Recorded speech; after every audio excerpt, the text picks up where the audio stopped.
Let's start now and looking for questions. Let's go. Coach, yun nga, maganda yung pinakita pero kinaboss. Ano lang, gano'n ka lang ka-proud sa pinakitang fight ng team kahit kinaboss? Yun naman yung binanggit pre-game. Basta ibuhos regardless naman ng result. Okay kami. Yun na nga. Wala nang mas sa high level pa na makakalaro ka ng champion team from Thailand eh. So sa nilaro namin, proud naman kami sa naging performance. Gano'n lang kalaking bagay ito ahead ng quarterfinals game nyo against Kazakhstan City? Joke sana. Ayun lang.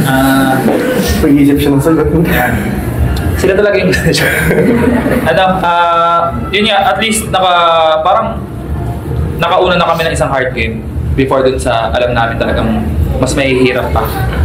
Pero iti-take namin yung challenge. Total, okay naman kami ngayon. So alam na namin medyo mas naka-gain kami na experience na makalaro ng ganito. So hopefully, same lang. Perform na, laro lang ulit at trabaho lang ulit against Kazakhstan. For Sabi and Wilma, how's your experience, I guess, playing against that Thai champion team? They're a powerhouse in the continent and you gave them a proper go in this game. I think it just goes to show that the Philippines can compete. They were, I think, runner-up in their league, so it's a big deal for us to push them to 5. And it's a big deal for us to come together and be able to do that, especially here in the Philippines with so much support.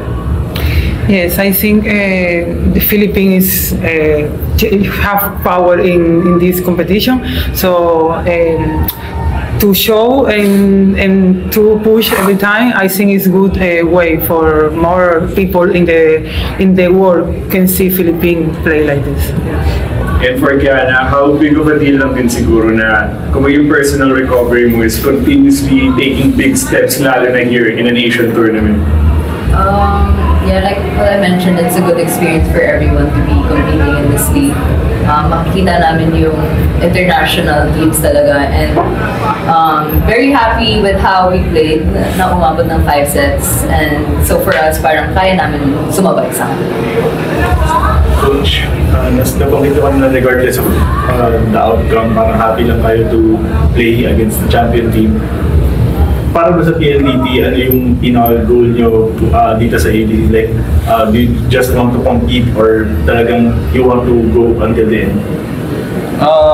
Siyempre, yun nga. Every tournament naman, kahit may ganong aspect na for experience, yung mga players naman laging gusto mag-compete. So, pero yung focus kasi kaysa manggigil kami na yun nga, dapat kailangan manalo, kailangan mapat ng dulo. Talagang yung trabaho at saka yung performance every game lang hinahabol naman. Kasi kung maganda naman yung gagalaw, sumasabay naman sa results. So ito, tulad na to, konting-konti na lang pero okay naman kami. Kaya kahit pa paano may mag-gain pa rin. Gano'ng kalaking bagay yung makagain kayo ng validation, I guess, from this tournament kasi after that early exit ng All Philippines? Wala na, ako muna kami. Iba rin naman yung iba rin naman yung laruan saka with the of film rin naman. So alam namin talagang kahit pa paano mag-level up kasi kailangan talaga mag-level for this tournament. Any more questions? Coach, siguro ano na lang yung thoughts mo facing Kazakh team sa quarterfinals? Same nung bago mag-Thailand. Alam naman namin high level, malakas and all. Pero bilog pa rin naman bola. Tulad ngayon, wala naman na-expect na mauna pa kami ng dalawa. Hindi. Umabot kami sa dalawa. Pero umabot kami sa dulo. Yes. So, tingnan ulit namin kung saan aabot against Kazakhstan. Pero definitely, ilalabas yung tatrabahuhin namin. So, tingnan natin sa Thursday. Okay, question. What changed in the past 2 days with you, Kiana? How were you able to elevate your performance in just 2 days? Parang for me, I take every day as a learning process, and also adjust din naman kami sa training, and also we study yung kalaban. I just take every opportunity that the coaches give me.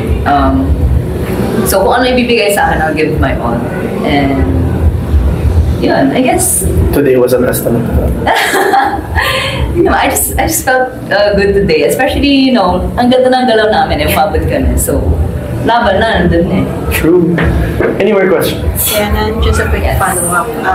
Kanina na-mention din ng Thai coach na it's about playing smarter na power. Sa tingin mo more sa advantage mo ever since ang play mo is more on placement shots and smart kills? I guess playing smart has its advantages, especially if napuputo na yung strong spikes. So, I guess that's like one advantage ng mga Filipinos. We know how to play smart also, placing kahit hindi malakas na kapatay. So, Anyone? No one? I have one quick question. Did you have trouble with the cross court? Your cross court was picked up by the other import on the other side. Sorry, no understand. He's saying that basically she kept giving you cross court. Did you have trouble trying to get the ball Find away? other angles? No, I only like this. I only make like this and 4 points. Yes, only this. Okay. I think we don't have any more questions. Everything's just revealed. Thank you so much. You were great.